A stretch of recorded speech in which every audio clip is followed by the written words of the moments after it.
broken hearts, a time of occupation, when greed and self in our hardened hearts were our only motivation.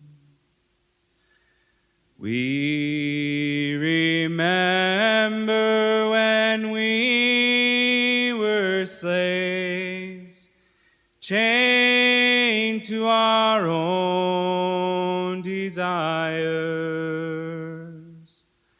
We did not know what freedom was.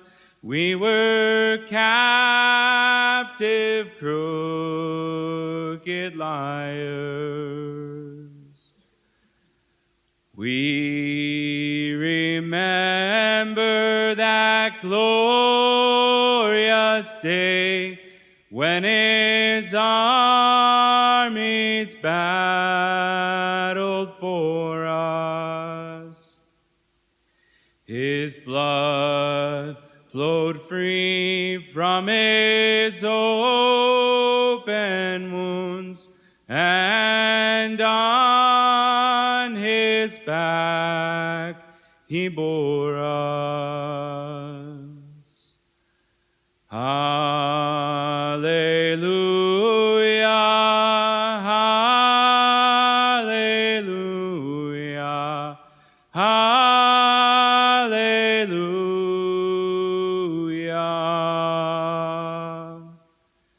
Hallelujah, hallelujah, hallelujah.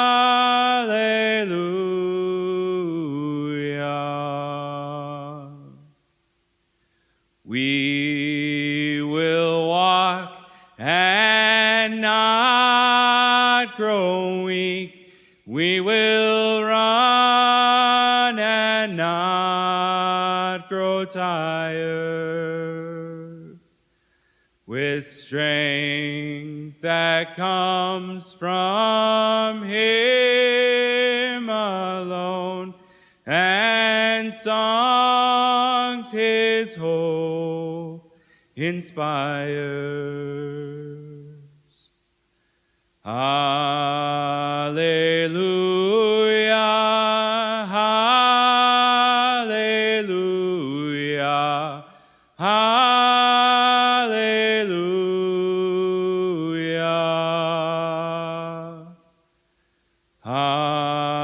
Hallelujah,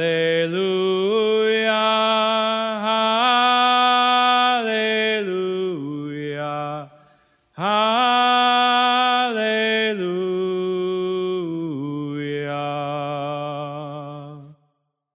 Well, welcome to the Pro-Life Team podcast. I'm excited to be with Dermot Kearney, and today we're going to get to hear Dermot's story. So, Dermot, would you share a little bit of your backstory and how? Well, may as well just jump into how you became the first doctor to be told not to save lives. And yeah, tell us your story, and I'm looking forward to hearing what you have to say. Yeah, that's my claim to fame. I'm probably the first doctor in history to be banned from saving lives, at least for a period of time, anyway. Yeah, I'm an Irish doctor working in the UK in the north of England. I'm a member of the Catholic Medical Association, and in 2014 we were approached by the Catholic Medical Association officers were approached by one of the leading pro-life organisations in the UK at that time to inform us that women were coming to him. They were young women. They had taken the first abortion pill, and they regretted having done so, and they wanted to try to save their babies, and they had heard somehow or other that it might be possible to reverse the abortion pill if they received the correct treatment promptly in time. We all looked at each other in a little bit of skepticism. We'd never heard of this process. The abortion pill had been in the UK already since 1990.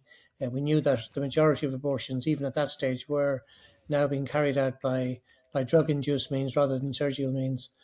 But we didn't we hadn't heard that it might be possible to undo that process, because we knew that mifepristone, the first abortion drug, is a very potent, very powerful drug, and we knew that it had its effect quite quickly. However, we told them that we would look into it. Now, 2014, there wasn't a lot of information. Later on, I found out that in 2012, an established abortion pill reversal service had been established in the United States, but by 2014, very little information was coming through. However, we were looking into it, and a little bit of information was filtering through year by year. Then in 2018, we were approached again by another pro-life organisation, a lady called Claire McCulloch from Good Counsel Network, who do great work for young women in crisis pregnancies in the south of England. And she pleaded with us this time. She pleaded that more and more young women were coming to her and to her organisation seeking help. They had taken the first abortion pill and desperately wanted to save their babies, regretted that they'd done so. And in most cases, it was because of coercion to take the pill by partners or social services or doctors or family members. So at this stage, I decided that, yes, we definitely have to do something more concrete about this. I'd just been elected the president of the Catholic Medical Association in the UK at that time. And I promised Claire I would go to the United States. I would meet the people involved, because I'd heard a little bit more about it by this stage. I met Dr. George Delgado, who was one of the early pioneers of abortion pill reversal. Met a few other people who had been involved in the process. I went to all the talks, read everything I could. And then when I came back, I decided, yes, we have to do something about this. So in 2020, myself and Dr. Eileen Riley, who's an obstetrician in Glasgow in Scotland, we agreed that we would have to establish a service for women.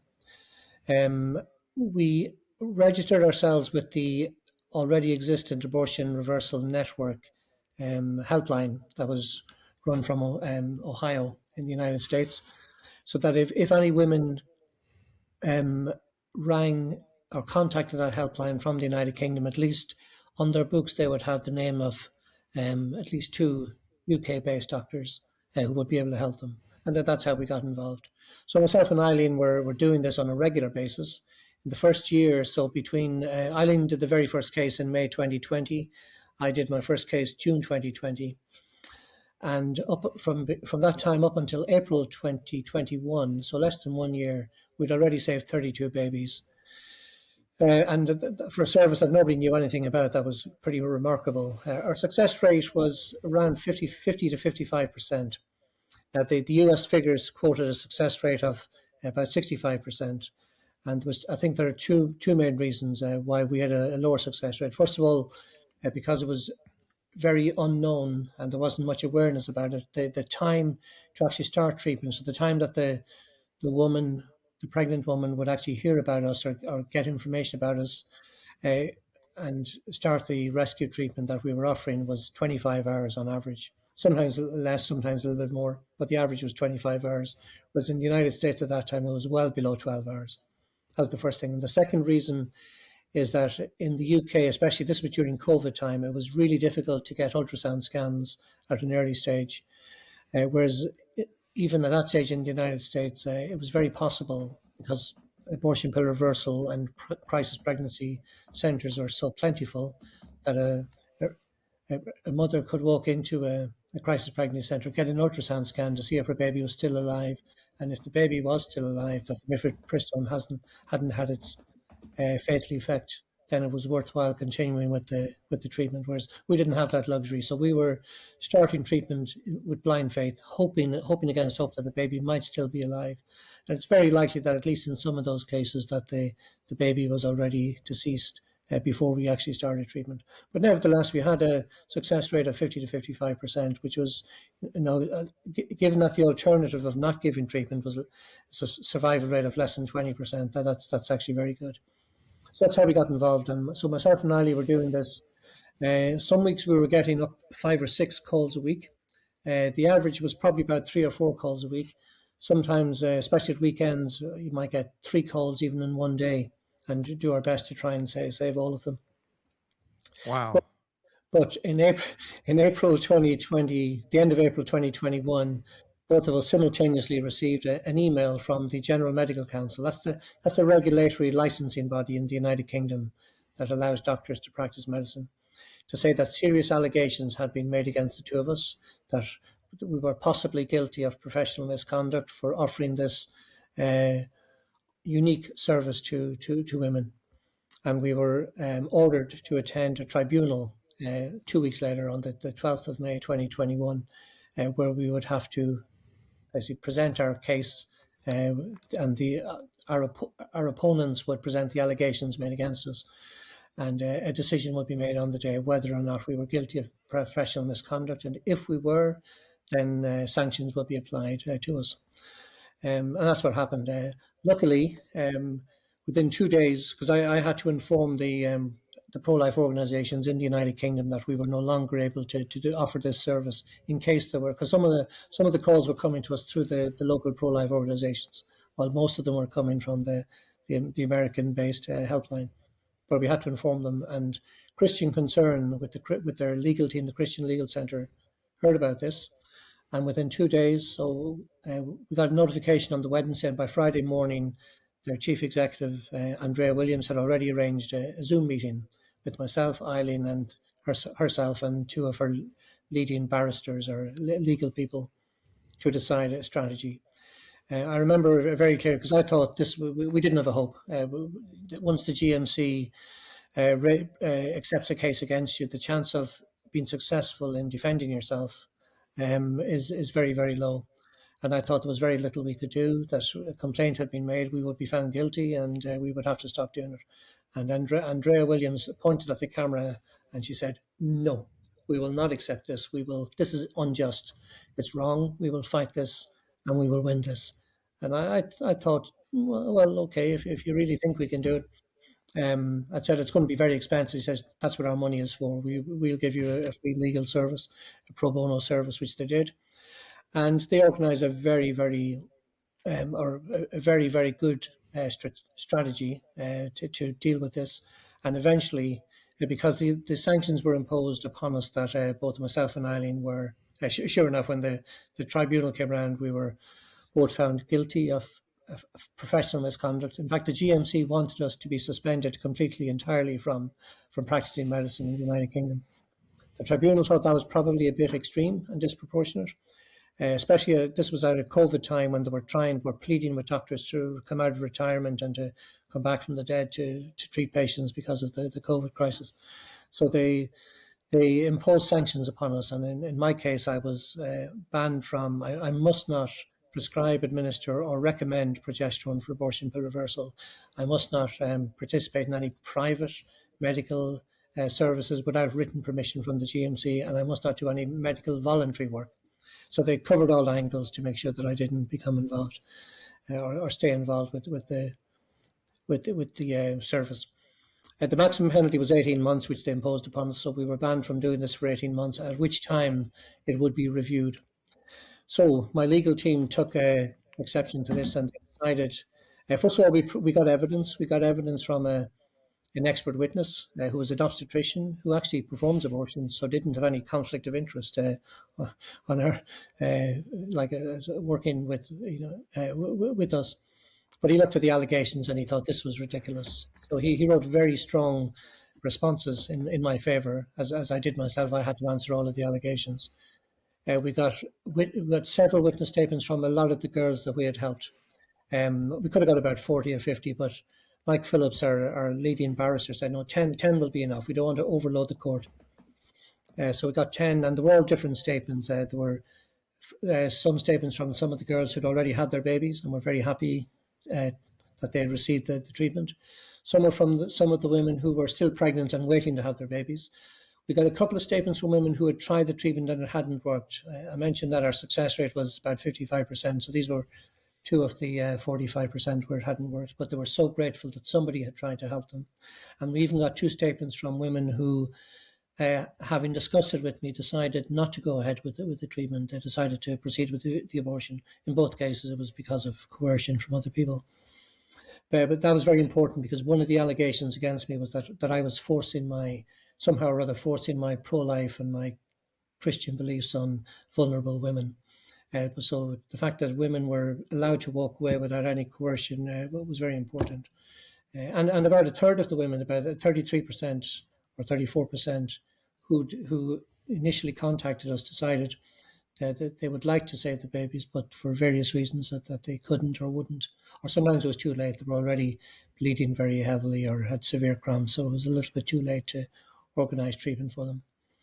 So we were banned for 18 months, but the legal team with the witness statements went back and got an early review. But again, we were turned down. In fact, it was a little bit ironic because we were told that the early review was brought because new evidence had come to light.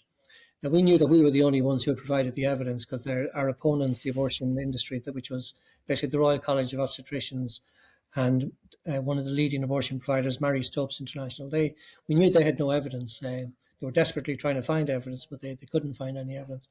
So we knew that the only evidence that had come to light was from our side. And yet, at the very beginning of the review, the chairperson said, well, we won't be looking at any evidence today. We're only looking at the allegations once again to see are they still relevant. And at that stage, my barrister threw up his hands in exasperation and said, "This is ridiculous. We're going to take this to a proper court." So they took it basically out of the medical hands and took it to the High Court in London. And we applied for a High Court injunction against the GMC for an unjust and unnecessary conditions that they imposed upon us. And I was very surprised that we only put in the application at the end of September, early October 2021. I thought it would take at least a year before we get a hearing because once again with COVID there was a lot of backlog of cases, legal cases. But surprisingly, we were granted a hearing at towards the end of February 2022, so within a matter of months. So we were very happily getting our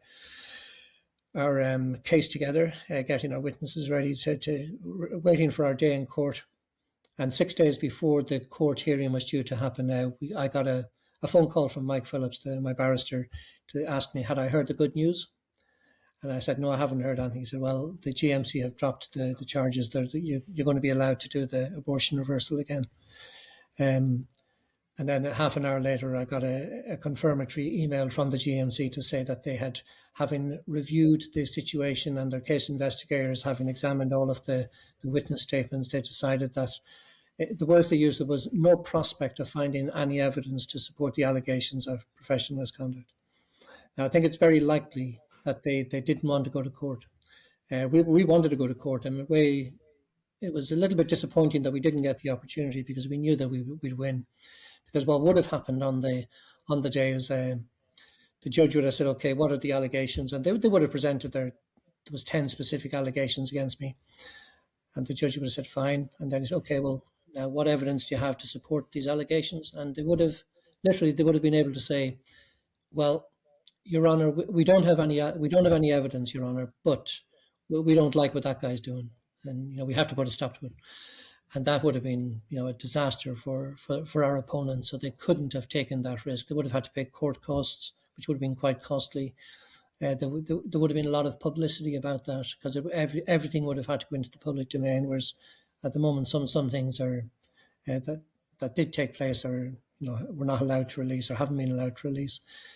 So we wanted the publicity, and in a way we did get good publicity. So we can't complain too much. And very shortly afterwards, the sanctions were lifted, and we were allowed to once again offer women the service that they desperately need. So that's the story. And since then, we've continued to offer the abortion pill reversal service for women who request it. Wow. And my understanding, the last numbers I heard was from a gentleman in the UK saying that the abortion pill makes up, I believe it was like 92% or above 90% of abortions are with the medication abortion pill. Yeah, it's just under 90. Well, in Scotland, it's 98%. And in England and Wales, it's 98?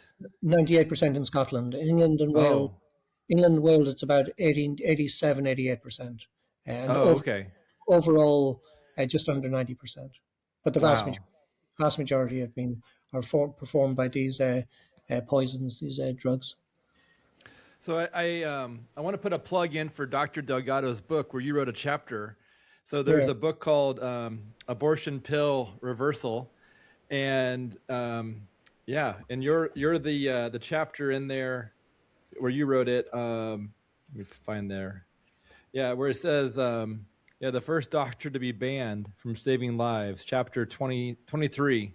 So, yeah, if for those who want to read what Dermot just said, and then also you can read related stories to this abortion pill reversal, this journey that, as a movement we've been going through, and the fight that's real in the U.S., the U.K., and so I want to ask you a question. So Sure. Dermot, what when it comes to where God has been showing up in this journey of what you've been going through, where have you seen God?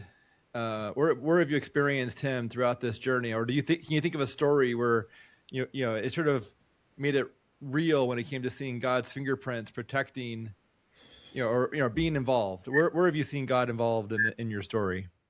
Everywhere is the bottom line. But I can think of some very, very striking, specific situations. So first of all, I mentioned my involvement with Christian Concern. I had never met Christian Concern until I think about March 2020. So roughly a month or maybe 6 weeks before this, the allegations against us came. So when we started the abortion reversal, I had never heard of Christian Concern.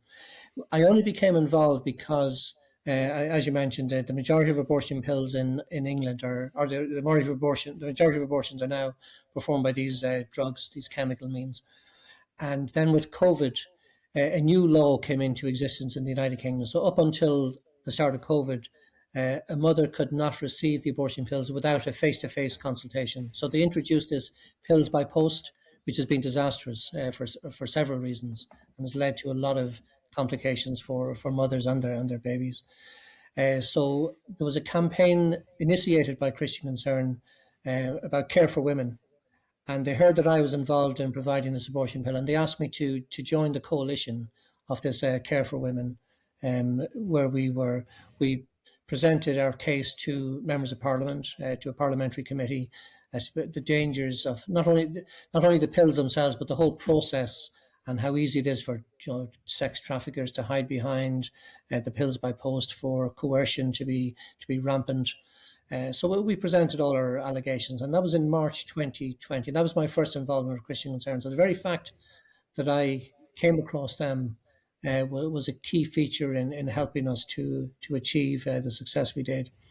When the conditions were imposed upon us, and news spread very quickly throughout the pro-life world about this situation, and we got support from all over. We got prayer from I think every continent, certainly Africa, North America, South America, Europe, Australia, even countries like the Philippines and in Asia. We got, myself and Eileen Riley, we got prayer support from all over the world, which I'm sure didn't do any harm in our case, because it very much was a David against Goliath situation where, and I think it actually shocked the abortion industry, because I think they thought they were unaware, and they thought this was it. They would complain to the GMC, the matter would be dealt with, and that would be it. Full stop. It would be finished, no more. And I think they were shocked that, first of all, somebody had the audacity to stand up to them, and the audacity to take them to court and to actually win the case, that they've had to employ other tactics to try and stop us since then. So it very much was a David versus Goliath situation. And then just so many of the situations where some of the girls that we've helped, tragically, not all the girls have had successful encounters with us, and some of them have lost their babies despite doing their best. But even then, they're so grateful that somebody has tried to help them. But I can think of, just to mention two of the examples. One girl whom I helped was, and I think I mentioned her in the book, because it's such a remarkable. Oh no, actually no, I didn't. It was in a different situation. I explained the story, but it was a Saturday evening at 11:25 at night, when I got an emergency call from the helpline in Ohio, and to ask could I help a young girl in the northwest of England who was trying to seek help to reverse her abortion. At 12:25, the chance of having a pharmacy open is very, very slim. However, when I contacted the girl, she'd already done her homework. She had looked up and she found out that there was one pharmacy open about 30 miles in a larger city, about 30 miles from where she lived. and it was closing at midnight. And if I could phone them and ask them, had they got progesterone in stock and would they accept a prescription, that she was already going to be on her way there. Luckily, she had a partner who was very supportive and drove her while she was on the phone. So we did it. So this was a real midnight run. We got to get. So I spoke to the pharmacy, and he was very helpful. He said yes, he had the progesterone. He was happy to accept an email prescription because we have to do these by email if we're covering the whole country. As long as I send the original prescription to him by first class post as soon as possible. But he said, she's not going to make it. She's coming from 30 miles away. She's not going to get here on time. We close at midnight. Now, while I was on the phone to him, she was actually on her way. And when they were getting close to that town, she phoned the pharmacy in advance to say, please, this is a matter of life and death. Could you please stay open just for an extra 10, 15 minutes? We're almost there. And sure enough, she got there at 12:10. The pharmacy had stayed open. She got the progesterone. Oh, wow. She started treatment straight away, and her little baby girl was saved. Now, she knew that if she hadn't got that it would have been at least another 10, 11, 12 hours, because Sunday morning, a lot of pharmacies don't open until 10, 11, 12.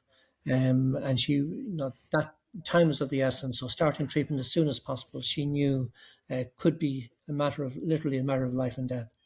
And then another great story that comes to mind was one girl that I'd already helped and had her baby.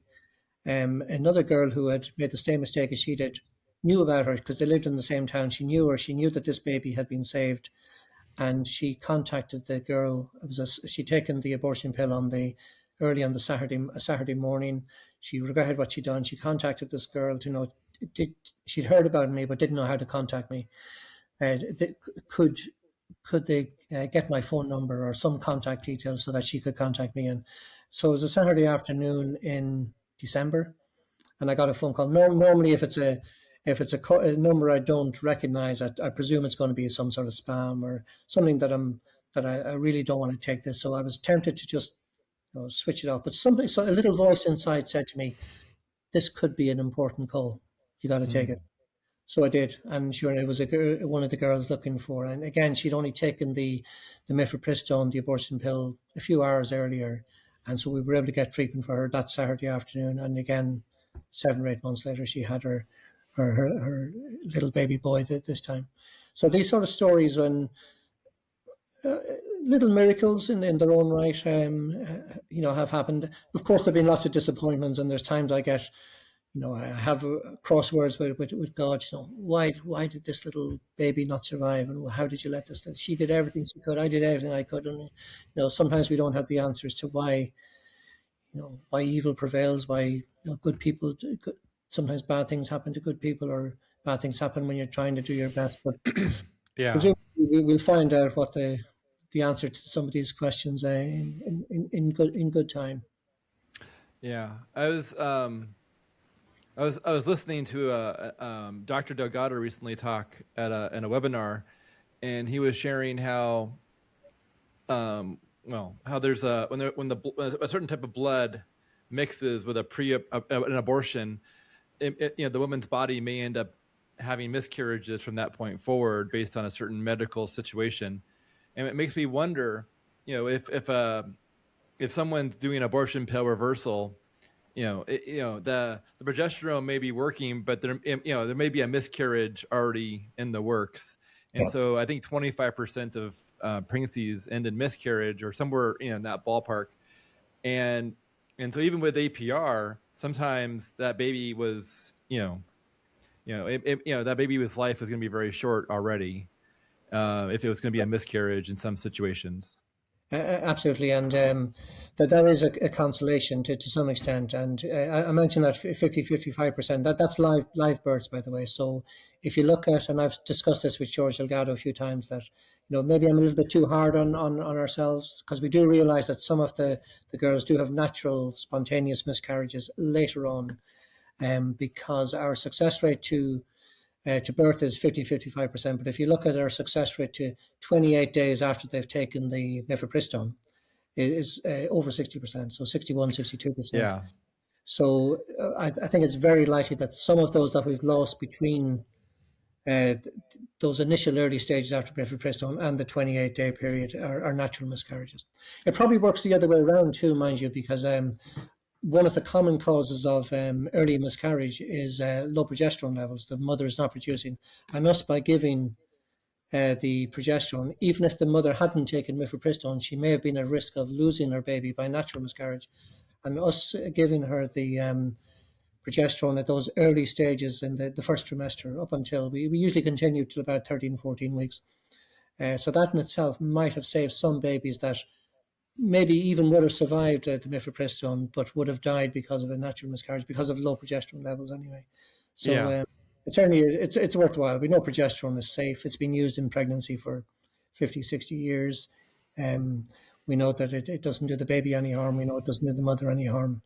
And we know, importantly, because I always have to make sure that the mother is aware of this, that if the baby survives, there isn't any increased risk of congenital problems. Because that was, I mentioned we were approached in 2014. That was our biggest concern, actually, that if the baby survive, and we weren't entirely convinced that the babies would survive, but if they did, would there be any horrendous congenital defects because of the exposure to the mifepristone? But the good news is that mifepristone, while it's a deadly drug, it either kills the baby in the first few days or it doesn't have any long-term effect. And that's very reassuring. And even the abortion people will agree with us on that. Yeah, that's what, from the studies what I've read from Delgado, essentially it has the same birth defect rate as if it wasn't involved. There's no increase. Essentially either the baby starves or the baby survives and grows. But with misoprostol, the second pill out of the 2-pill regimen, that one does increase birth defects. I believe Delgado said somewhere between, or the normal birth defect rate is like 3 to 4%. I think that one increases it to like 6 to 12. Yeah, so it does increase the likelihood of usually limb deformities. I think that the main recognized side effect with misoprostol, if the child survives having been exposed to the misoprostol. So Dermot, with this experience that you've gone through, one of the pillars of this podcast is to try and encourage pregnancy clinics and pro-life leaders. How would you encourage them to, when it comes to experiencing this David and Goliath fight, and God being there before, during, and during this time, how would you encourage others, when faced with adversity and hardships that seem overwhelming? Yeah, well, what kept us going through this whole experience, myself and Eileen and I discussed this on many occasions. We knew what we were doing was right.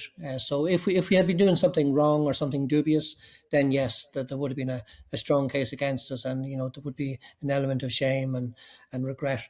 But we knew what we were doing were right. And whenever I give a presentation on this topic or related topics to any audience, medical students or the general public, I try and finish with the positive note of encouragement that my final message is always never get tired of doing what is right. I was recently at have you heard of APLOG, the American Association of Pro-Life Obstetricians? A wonderful organization. Yes. They have their annual conference in February every year, and I had the privilege of attending this year. And there was several wonderful presentations, but the one in particular that stands out was Professor Robert George from Princeton University, who's a philosopher, one of the few leading pro-life figures in that august institution. And he talked about courage and truth and seeking truth and speaking truth.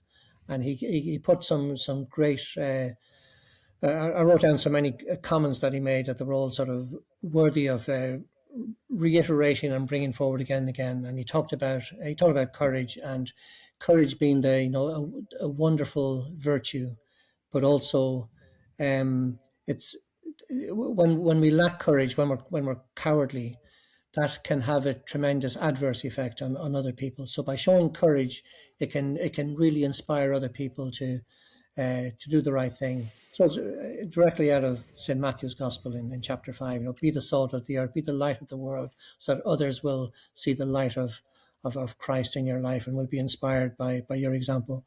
And he spoke about this, the importance of showing courage. And he was asked specifically, so what message would you give to medical students, residents, young doctors who, maybe a little bit nervous, anxious about, speaking up in public or letting their peers know their position. He said, don't hide, just have the courage and do the right thing. And we know, from as we said at the start, the battle that we faced was an uphill struggle. But it was a little victory for the pro-life cause, and we're having lots of little victories everywhere. For example, you may have heard that yesterday in the UK, the Scottish Parliament, which is one of the most liberal in the world, voted against introducing assisted suicide, which was almost a shock, because everyone expected it was just a formality before they would introduce it. They'll probably try again, as they have done on other occasions, but the quality of the speeches made by the Scottish members of Parliament against legalising assisted suicide was tremendous and helped to win the day. In this country, they're actually, as we speak, they're having a discussion and probably a vote later tonight in the House of Lords on whether to decriminalise abortion up to birth. Now, at least not to have any criminal sanctions for any woman who self-induces an abortion up to birth, which would be terrible for the unborn child and terrible for women. But even if that vote goes the wrong way, and hopefully it won't, because there is, again, there are a lot of strong characters in the House of Lords who are standing up for the pro-life side, who normally you wouldn't expect to stand up for the pro-life side, but they're just so appalled by the idea of a healthy child at birth being aborted, or being aborted simply because you're a girl or a boy, because sex selection abortion, which would be allowed. At least that the mother couldn't be prosecuted for doing it. But even if the vote goes the wrong way, the very fact that the UK is now starting to talk about these issues, so this was almost a dead issue for the last 55, 60 years. Unlike in the United States, where you always had a strong pro-life movement. Once the Abortion Act came in place and abortion became deeply ingrained in UK society, as much as anywhere else in the world, and probably more, we've higher per capita abortion rates than in most other countries. But now people are starting to talk about. People are starting to see through the lies, starting to see through the how terrible the whole abortion industry is, which is it's built on lies. It's built on instilling fear. They depend on our silence. So by us challenging them, by being vocal, by being courageous, by being wise, by being humble and charitable, we can go a long way to persuading hearts and minds to the pro-life cause, including many of those, and you've got many examples in your own country of people who've been previously involved in, procuring and providing abortions, who are now staunch pro-life advocates. So people are being changed. More every year in England, the March for Life gets stronger. It started with 200 people in Birmingham 11 years ago, and now, for the first time over the last 2 years, we've had over 10,000 in marching in London, and growing year by year by roughly 1,000 every year. And the proportion of younger people, so people under 35 years of age, taking part year after year is steadily growing as well. And I'm sure you're finding that throughout most of the states in the United States as well. So there's plenty of reasons to be hopeful. And at the end of the day, we're asked to be faithful. We're not asked to achieve results. We're asked to. It's God's world. It's God's plan. We're asked to do our part. But He will have the final say, and we already know the final outcome. We know that the final outcome is glorious, but some people will fall and will be lost along the way, but many more will be saved as well. Wow. So I have a question about ultrasounds in the UK. So my understanding is, based on the socialized healthcare, that people can get ultrasounds at certain weeks, but there aren't like pregnancy clinics with ultrasound services, I guess. But there are like entertainment ultrasounds. So if someone wanted to get an early ultrasound, what are their options, or what does that look like in the UK? Yeah, it is difficult, and we've come, because we always, or at least I always try to get an ultrasound for any of the mothers that I help, as soon as within a few days of starting the treatment. Just first of all to make sure that it's not an ectopic pregnancy, because in many cases they will have received the pills by post without any confrontation or consultation with a medical person without having an ultrasound done. So it's very important that way, because in one of the cases, and again, thanks to us that we discovered it by getting an early ultrasound that she otherwise wouldn't have had. We were able to diagnose an ectopic pregnancy, and she at least received appropriate management. So there are a number of ways. Now that COVID's over, most areas, most regions will have early pregnancy units. So the NHS, or National Health Service, early pregnancy units. And if the mother is anyway unsure about her dates, the gestational age of the baby, her last menstrual period, they will generally, not always, but generally arrange to have at least an early ultrasound performed to confirm the pregnancy, to get the gestational age, and to confirm that it's an intrauterine pregnancy. They're the three main things that you would want to achieve with that early ultrasound. Then it's routine that most mothers will get a scan at 12 weeks. That's just at the end of the first trimester. And then they will be invited to come for a 20-week scan to see are there any developmental problems. And that has sinister overtones, because one of the reasons that is encouraged is that if there are any sort of developmental problems, that the mother will be offered, in almost every situation, she'll be offered a termination, rather than taking it into the stage of viability, because they don't like doing feticide abortions if they can avoid it. So they routinely get a scan to confirm pregnancy and the gestational age, early on, then 12 weeks, then 20 weeks. And then in some cases, they might get additional scans later on. Now, a mother, and very often we have to resort to this, that if the early pregnancy unit say, no, we can't do a scan until you're 12 weeks, or no, you don't need a scan, especially if there's any bleeding, and we want to try and get a scan to see is the baby, is there still a viable embryo or fetus still there, because we don't want them to take having ongoing treatment with progesterone if there's no point, if the baby's already deceased. So we like to try and get a scan at least in the first few days of starting treatment. So if we can get one, I always encourage the girls to get it through their local NHS services if they can, but if they don't, then we help them to get a private scan. So there are a number of private companies in most of the major cities that we have to pay for them. We help with the financial arrangements for that if necessary. They're usually around between 60 and 80 pounds for a scan, which would be $100 or so. Most of the girls are happy to pay that themselves, but sometimes they need a little bit of financial assistance, which we're able to obtain for them. And that can be reassuring sometimes. Sometimes it can be disappointing when we see the result that the baby is no longer alive. But at least the mother knows, and we can decide what to do then regarding continuing treatment or not continuing treatment to try and save her baby. So Dermot, the next question I've got for you is, in the UK, what do you think the greatest need is in this pro-life, life-saving space? What do you think the greatest need is today? The greatest need is to create awareness, because as I mentioned earlier, there is abortion is deeply ingrained. The people of Britain, the United Kingdom, their minds have been poisoned. They've been brought up to believe that abortion is a woman's right. They've been brought up to believe that abortion is a termination of pregnancy. So if you go onto any NHS website, in fact, if someone's looking at this podcast in the UK in a week's time or a month's time or 6 months' time, or if they look at any YouTube video, let's say a live action YouTube video to do with abortion, at the bottom of it there'll be in large lettering a notification from the NHS with the NHS logo to say abortion is a procedure by which pregnancy is terminated. Nothing about a child being killed or dead. It can be performed by two means, by surgical or by medical means, and should only be performed under medical supervision.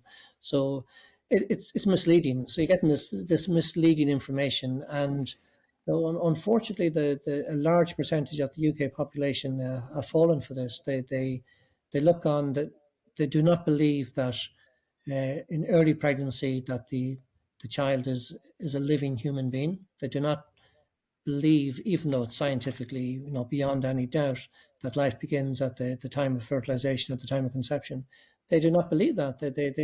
In fact, I did a survey among doctors, and these are educated people who've been to university, been to medical school now. You wonder, is it because of some ideological reasoning or some other personal situation in life? But I asked them a simple question. A number of years ago, I did a survey, and about 112 doctors in one large institution, which is roughly 30% of the workforce in there. So it was a reasonable sized poll for that institution. I asked them, when, in your opinion, does human life begin? No, and most of us would say at fertilization or conception.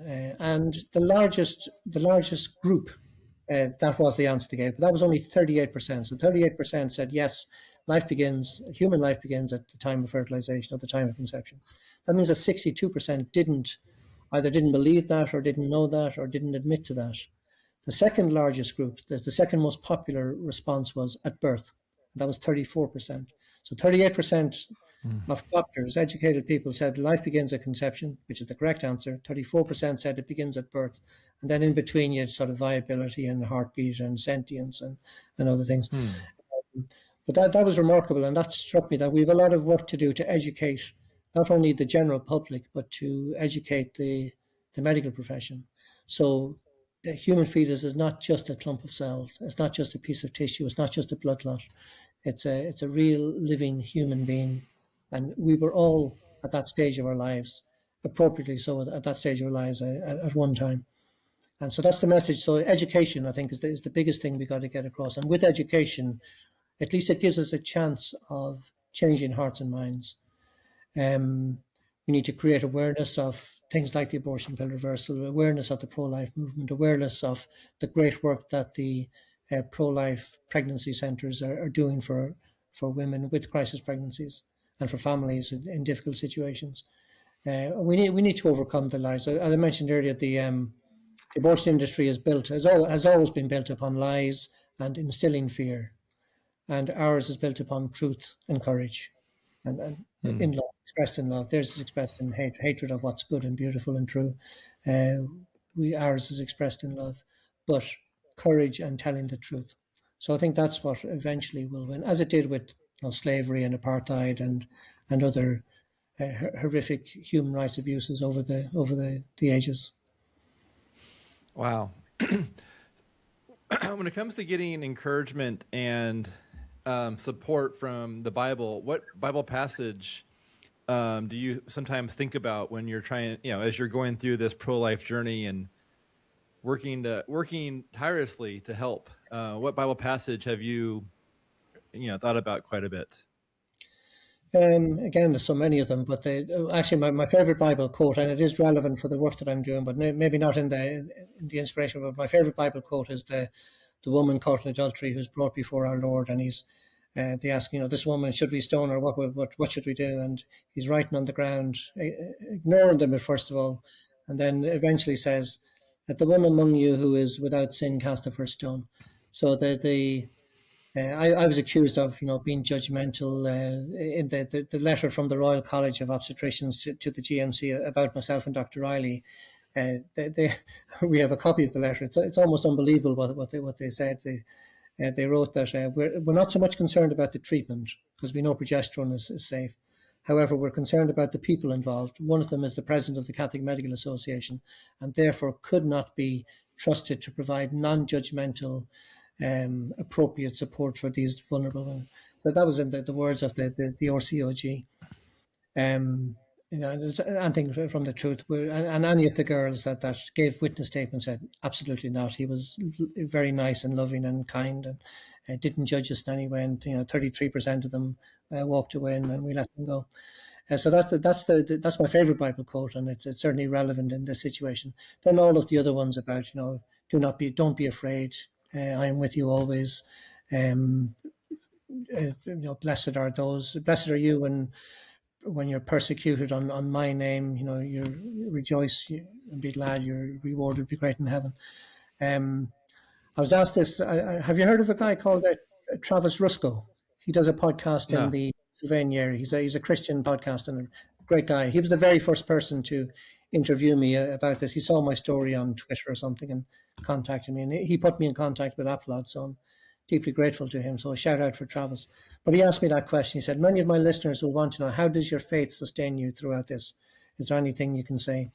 And I told him I was reminded of Patricia Heaton. She's an actress, a US actress, and she's one of the, again, few outspoken Christian actresses in Hollywood and pro-life. And she's not afraid to speak her mind on these issues. And she was asked once, how do you put up with all the adversity and the criticism that you get from your colleagues in Hollywood? And she said, well, come Judgment Day, it's not Barbara Streisand I'll have to stand before. And it's the same way with myself. I told Travis, well, come Judgment Day, it's not the RCOG or the General Medical Council that I'm have to stand before. So it's we know we're doing the right thing.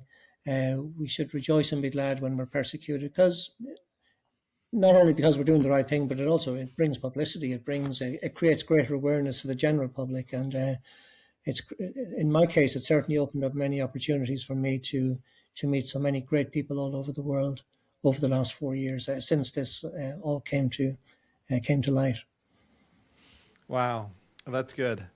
Yeah, I feel like there's several different Bible passages that could definitely speak to encouragement.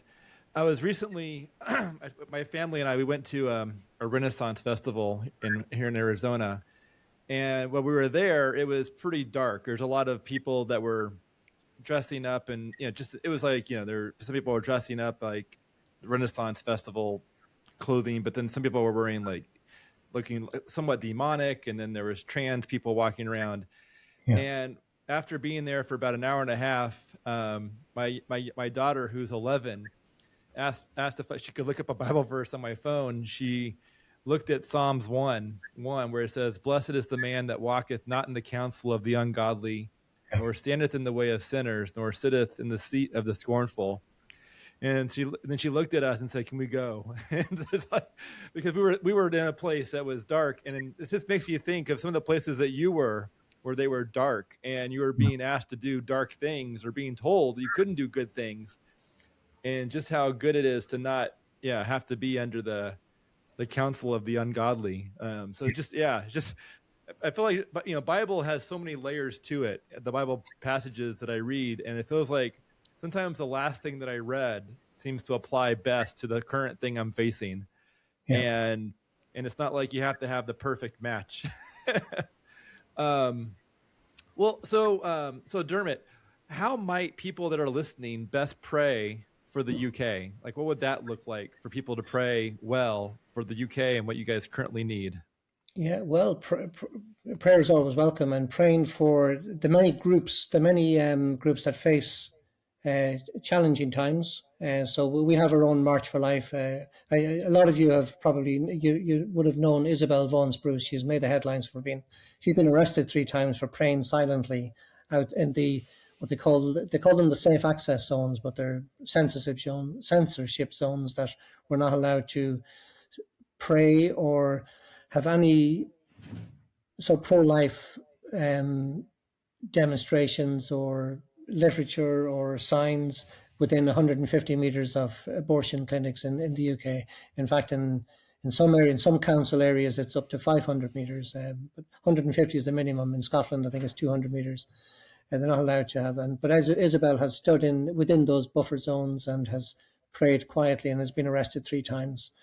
So she's going to court again in a few months' time, having already been the judge having dismissed the case previously, and she got a monetary reward for the harassment that the police gave her. And there's been 3 others who've been arrested for similar serious crimes of praying quietly or offering help to women in those areas. So we need prayer that hearts and minds will be changed. I think that's probably and I mentioned about education earlier, but we need hearts and minds to be changed. We need people to see the abortion industry for what it is. And not only the abortion industry, but you mentioned about the LGBT or the trans situation, and that is thankfully that is changing.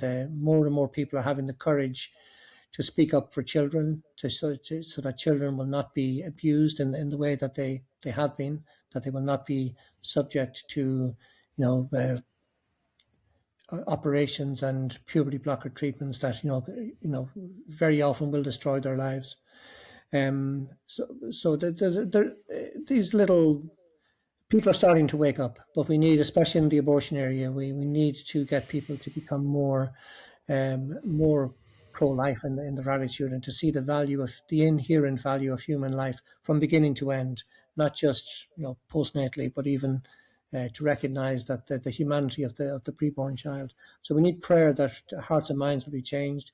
We need prayer that good legislators will come on board who will change things, because the law at the moment in some situations is against us. So the law, the Abortion Act from 1967, which has been modified once or twice since then, like for example with the pills by post situation, that good legislators will see that these are unjust laws and will do what they can to overturn them, or at least to reduce the impact of them, so that lives will be saved, and hopefully eventually that abortion will be completely criminalized and abolished. We need prayer for those involved in the pro-life movement, for strength, for encouragement, for strength, for perseverance, because it can be hard. Many of the people, like I mentioned, like Isabel and some of the others who've been around for a long time, they're hardened. I won't say hardened criminals, but they're hardened pro-life activists. They're probably not going to lose their pro-life enthusiasm, but others might. Others who haven't been on board for such a long time might get a little bit discouraged when they see things are not always going the way that we'd like them to go. So we need prayer for people, that they will persevere to always do what is right in this spiritual battle. Oh, that's good. Yeah, there used to be the statement that doctors would agree to of doing no harm, and it feels like if we could get back to that really solid position of not harming patients, and the Hippocratic Oath. That's I feel like that would just resonate. That resonates as like avoiding harming children with hormone blockers or or transgender surgeries. And also when it comes to abortion, not causing harm to any of the patients, including the mom, or including her child. Well, so Dermot, as we wrap up this podcast, would you mind closing us in a prayer, and with the expectation that those who are listening will join you in that prayer? Of course, yeah, absolutely. And do you want me to add in any specific intention yourself? I would just say maybe I feel like the intentions of the Hippocratic Oath is what I'm thinking I would like to have included. Yeah. God our Father, we ask you to help all those who are working in the pro-life movement, that they will continue to work with the spirit of wisdom, courage, truth, humility, charity, that they will be inspired, and they will inspire others to acknowledge, appreciate, and value the inherent value of all human lives from conception to natural death. We pray for those who do not agree with us, so those who are involved in the abortion industry, but that their hearts and minds will be softened, that they will somehow come to realize the evil that they're involved in, and come to acknowledge and appreciate the value of human life from the pro-life perspective. We pray for our legislators, for those who make the laws. At the moment, there are many laws which are unjust and do not enhance or help the value of human life. We pray that our legislators will see this, will acknowledge this, and will do what they can to correct this, that all lives will be respected and protected, particularly those who are most vulnerable in our society, by good legislation, by good legislators. We pray for doctors and those in the healthcare industry, doctors, nurses, pharmacists, and all those involved in healthcare provision, that they also will come back to, as Jacob mentioned, come back to the Hippocratic way of medicine, of respecting the inherent value of all human lives.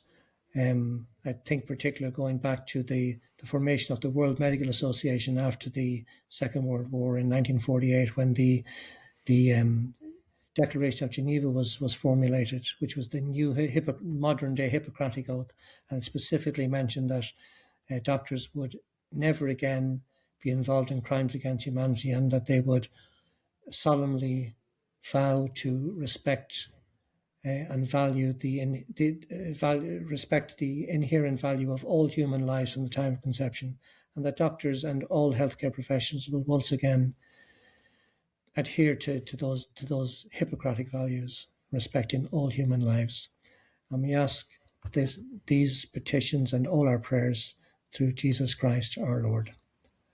Amen. Amen. This is only the beginning, even though we're spinning out of control.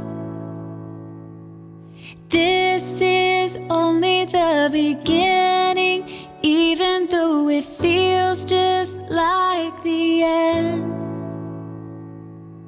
I know the lights have gone out, everything seems wrong now, but somehow beautiful. Deep beneath these waters is the world we once knew. Where we're going, I don't know. This is only the beginning, even though we're spinning out of control. This is only the beginning, even though it feels just like the end.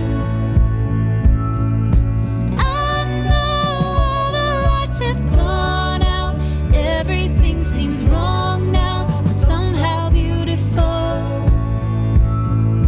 Deep beneath these waters is the world we once knew. Where we're going, I don't know. But this all